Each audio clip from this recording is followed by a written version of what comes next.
welcome to another episode of the Midday Update. I am Angelica Mendoza and you are watching TTV. Let's take a look at today's top headlines. Oman and Saudi Arabia ties to get major boost. His Majesty receives a greeting message from King of Saudi Arabia. His Highness Saeed Taimur takes a boost to encourage public transport use. What you need to know if you are traveling to India. Omicron vaccines update according to Genetics and Society Institute chief.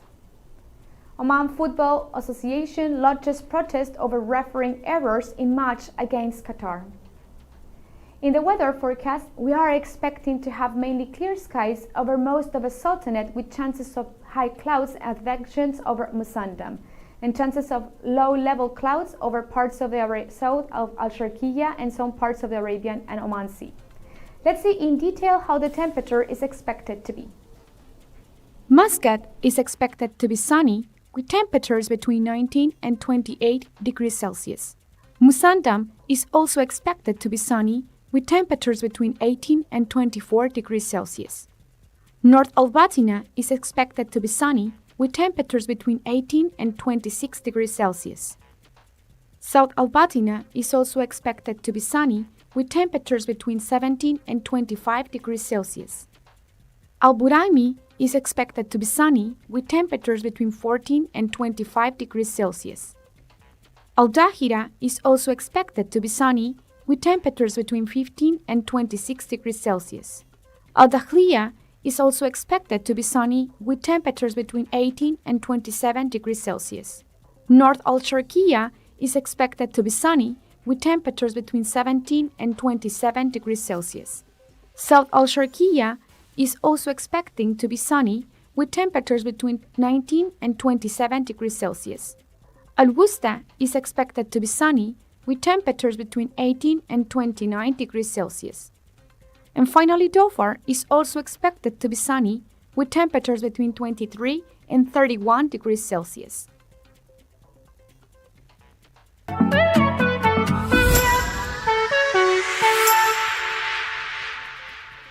Caught the suede Air Force knock Walla. Dice screens on my shirt collar. Caught the suede Air Force knock Walla.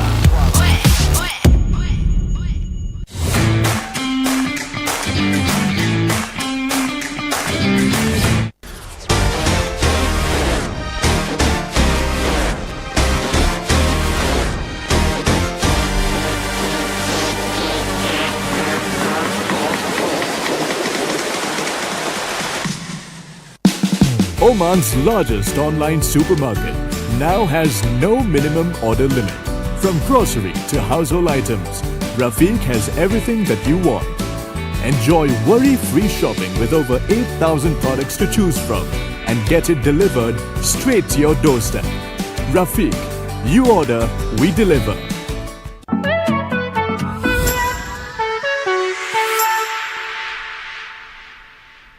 This is the Midday Update and it's time for the COVID update.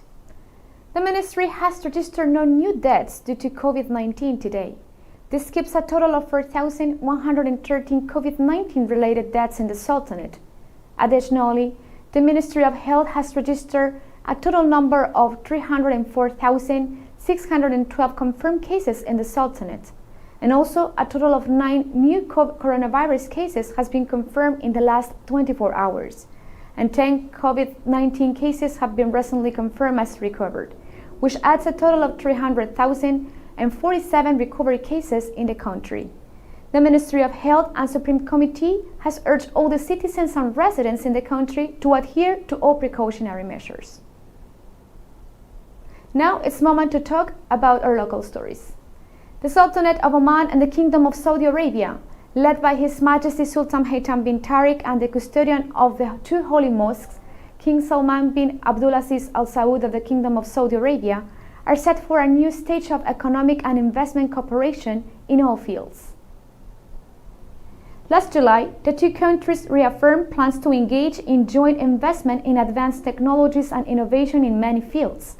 The shipments made over the past 5 months and the active exchange of visits among officials reflect the keen desire of the 2 countries to work together. This includes the establishment of the Omani-Saudi Investment Forum held last August in Muscat, where a number of agreements and memoranda of understanding were signed between business persons. The Omani-Saudi Businessmen Council held a meeting in Oman in August with a view to accelerating integration in commercial, investment and economic fields. Engineer Ridha Juma Al-Saleh, chairman of Oman Chamber of Commerce and Industry, said that the visit of Oman of His Royal Highness Prince Mohammed bin Salman Al Saud, Saudi Arabia Crown Prince, Deputy Prime Minister and Minister of Defense of Saudi Arabia, assumes great significance and will reflect positively at various levels. Oman and Saudi Arabia constitute basic pillars in the GCC, and they carry a strategic weight towards advancing joint Arab action, said Al-Saleh, noting that the two countries share identical views towards domestic development and their visions are enshrined in Oman's Vision 2040 and Saudi Vision 2030. Al-Saleh explained that the private sector in both countries looks forward to better commercial exchange, a matter accorded the attention of the two countries' leaderships. The overall aim is to reach a stage of economic integration which will get a fillip through the opening of the Omani-Saudi Desert Highway. Saudi Arabia occupies second place in list of importers of Omani non-oil products, third place in re-export, and fifth place in the list of countries from which the Sultanate imports products, said Al-Saleh, adding that Saudi Arabia occupies third place and the world level in terms of importers of Omani fisheries. The Kingdom of Saudi Arabia is one of Oman's top most strategic partners, and it played a major role in the establishment of Hussein in 2018, Ibri Energy Project, and Salalah solar and water desalination plants, he said. In his statement, Al-Saleh said that Saudi Arabia is a member of the G20, which groups the largest global economies. The Kingdom of Saudi Arabia constitutes a pivotal stage in the GCC region, being the largest exporter of oil in the world, said Al-Saleh, who observed that the Saudi economy is witnessing a steady growth, set to increase by 4.8% in 2022.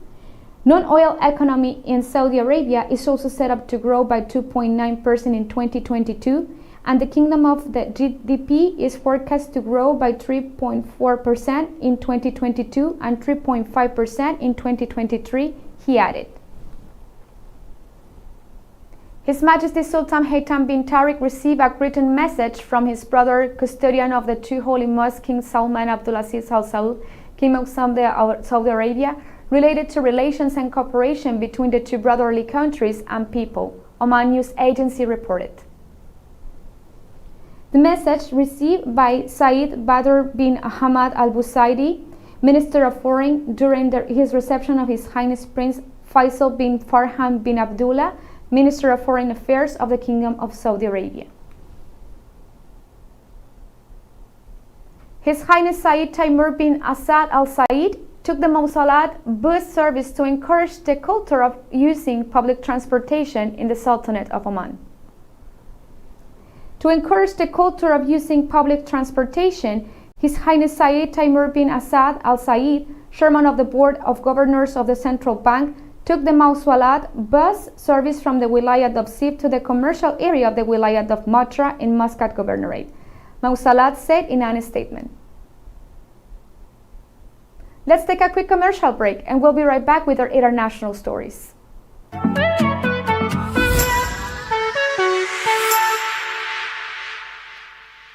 the suede Air Force, not Walla. Dice queens on my shirt collar. Caught the suede Air Force, not Walla.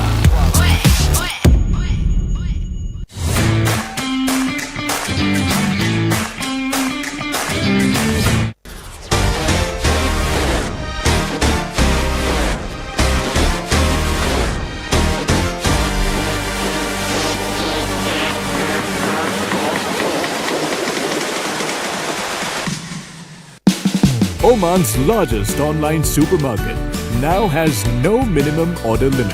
From grocery to household items, Rafiq has everything that you want.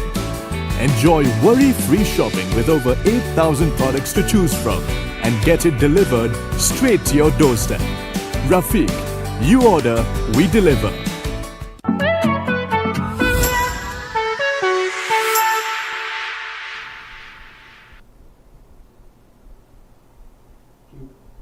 This is the Midday Update, and it's time to talk about our international stories. India Ministry of Civil Aviation has discontinued the exemption from Air Suvidha website from Saturday. That means that if you're traveling to India, you need to fill up a self-declaration form at Air Suvidha website, otherwise you will be denied boarding in the flight. All international arriving passengers are required to fill the self-reporting form as mandated by the Ministry of Health and Family Welfare. Earlier, there was an exemption form which pregnant women, death in the family, serious illness people can avail, but not everyone needs to fill these forms, the official explained. Also, Al Suvidha is an online system for international passengers to submit mandatory self-reporting form to declare their current health status.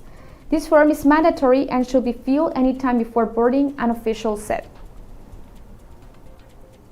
The COVID-19 vaccines administered in India will be effective in the country fight against the new variant of the virus Omicron and will provide a shield to vaccinated citizens of the country, according to a health expert.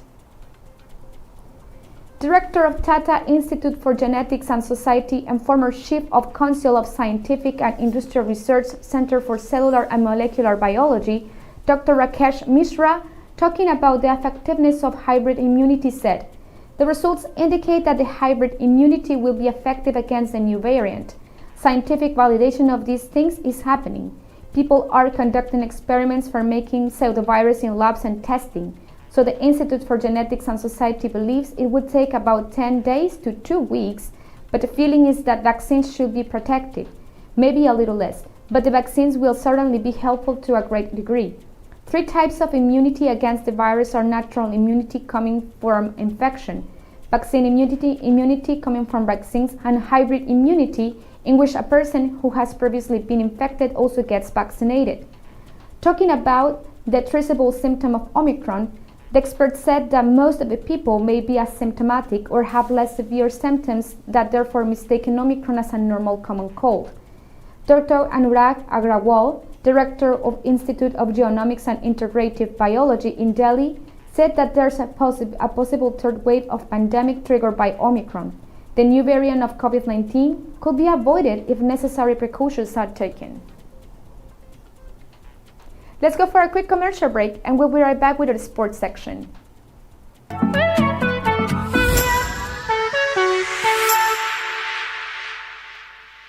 the suede Air Force, not Walla. Dice queens on my shirt collar. Cop the suede Air Force, not Walla.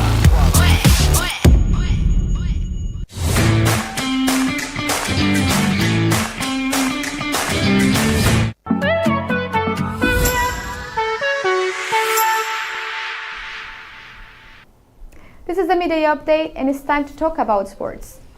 Oman Football Association has addressed an official letter of objection to the FIFA against what it termed as clear refereeing mistakes made during the national football team's match, which Qatar counterpart has part of the 2021 FIFA Arab Cup. The refereeing decision reflected negatively on the score of a set.